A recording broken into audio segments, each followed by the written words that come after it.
Boses ng Aklat.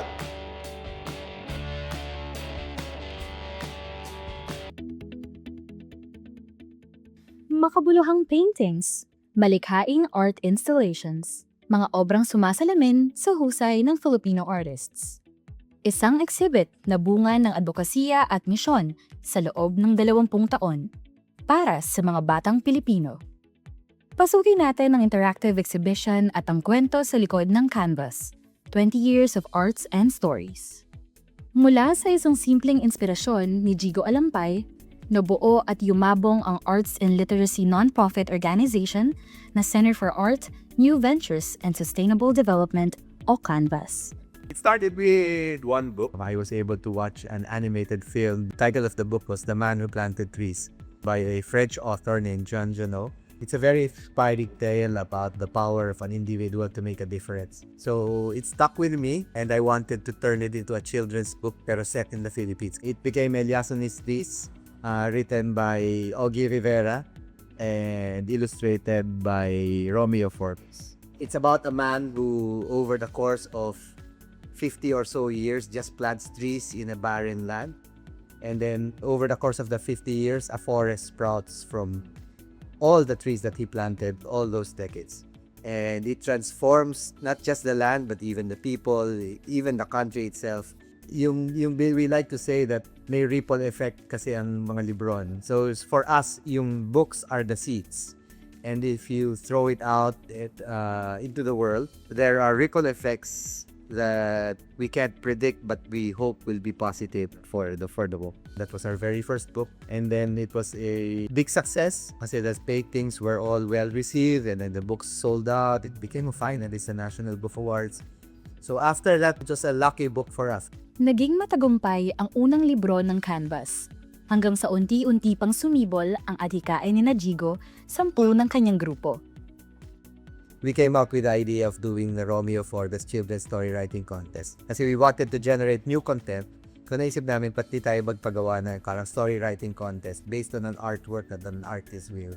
So again there, it's a lot of luck.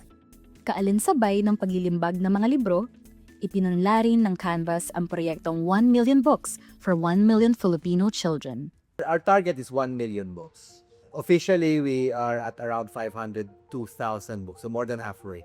Nung umpisa kasi hindi namin nabilak talaga ng husay. 1 million na kasi targetin natin. So we're not going to stop at 1 million. Sa pakikipagtulungan ng iba't ibang grupo, korporasyon at mga personalidad na kaisa sa advokasya na ipapamahagi nila ang mga aklat sa mga batang Pinoy saan mang sulok ng Pilipinas. There was this one time when we went to Palawan. Namigay kami ng libro. Tagbigay mo ng libro, lahat sila babasahin na nila. And then they would read it aloud. Yun yung nakakatawa kasi hindi mo naman yung binabasa na pero it's the murmur. It's a different sound. So it's a memorable sound for me na you have all these kids around reading the books that we had given them. So instantly I knew na may connection sila with the book. Sa pagbuklat ng ikalawang dekada ng Canvas, buong pagmamalaki nilang binuksan sa publiko ang child-friendly exhibition na ito sa National Museum of Fine Arts. Ang Canvas, 20 Years of Art and Stories. Well, one of the things we did right all these years was that from all the various shows that we've done, we've acquired 1 or 2 pieces from the artists. So we've amassed a small but I think important collection of child-friendly artworks from some of the very best artists around and that we want to share. So if you'll notice, the artworks here are, if you saw them isolated, you probably wouldn't think of them as yung parang children's, art. Pero we believe that children are more capable, more intelligent, and more intuitive than most people give them credit for. And just like you don't want the books to talk down on them, it's also the same way art for us. Inilibot ni Gigo ang Read Pinoy team sa isang exclusive tour sa kanilang exhibit. Well, when you enter the National Museum Hall, the first section you'll see is I Am the Storyteller. So this is a collection of child-friendly artworks that tell stories. Pero your stories na yun, you can make up your own. So these are artworks that when you see them, we're hoping that people will imagine, ano kaya nangyayari dito. And then there's a section of socially relevant artworks. We have a program called Art for Development. And this is a program where we try to explore the use of art to generate discussion, reflection, and debate on social issues like national identity, human rights, basketball and culture, the environment. So iba-ibang movement. So we use the artworks to bring the issue closer and more. So it's also a way for adults to talk to children about these sensitive issues. There are two learning paths, one about climate change and one about internet safety. So those are two critical issues of the day, and they are based on activity books that Canvas published. Sa learning path na ito halimbawa, nakadisplay ang mga artwork halo sa librong Safe Space na isinulat mismo ni Gigo. Interesting din ang mga exhibit na nagpapakita ng karapatan ng mga bata. Basa naman ito sa librong Karapat-Dapat. Ito Karapat-Dapat is based on the UN Convention on the Rights of the Child. We felt na if we were to talk about children's rights, that it's a way to talk about human rights in a way that's not controversial and something that everyone will be for children's rights. And then by using the UN Convention on the Rights of the Child and then translating it into child-friendly language, then it's a way to educate children, even in those times, about their rights. Ang mga art installation na ito, hindi lamang nagpapakita ng pagkamalikhain ng mga Pinoy artist, sinasalamin din ng mga ito ang mga issue ng lipunan na nais ipabatid sa mga bata sa kanilang murang edad.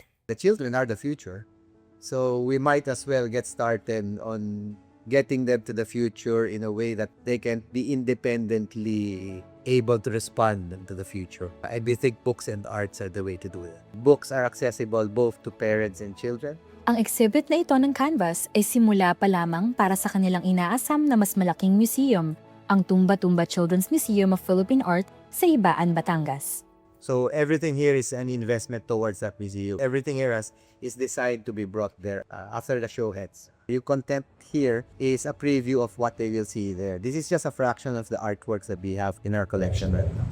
Tumba-Tumba is a Tagalog for Rocking Horse, which was our first book. And it's also Filipino for rocking chair. So it's a relaxed place. For us, it connotes both childlike wonder and also something for the parents and the adults who are trying to reminisce the times of imagination and storytelling.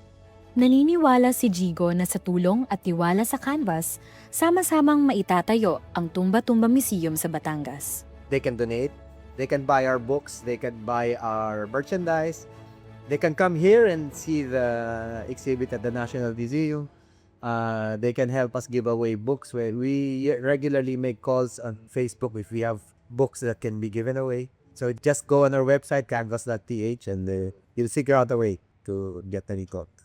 Nitong June 13, formal nang binuksan sa publiko ang Canvas exhibit sa National Museum of Fine Arts. Bukas ito sa Martes hanggang Linggo hanggang sa susunod na taon. Sa paglalakbay ng Canvas tungo sa marami pang taon na mga kwento at sining, pinanghahawakan ni Gigo ang kanyang mga natutuhan sa paglaon ng panahon.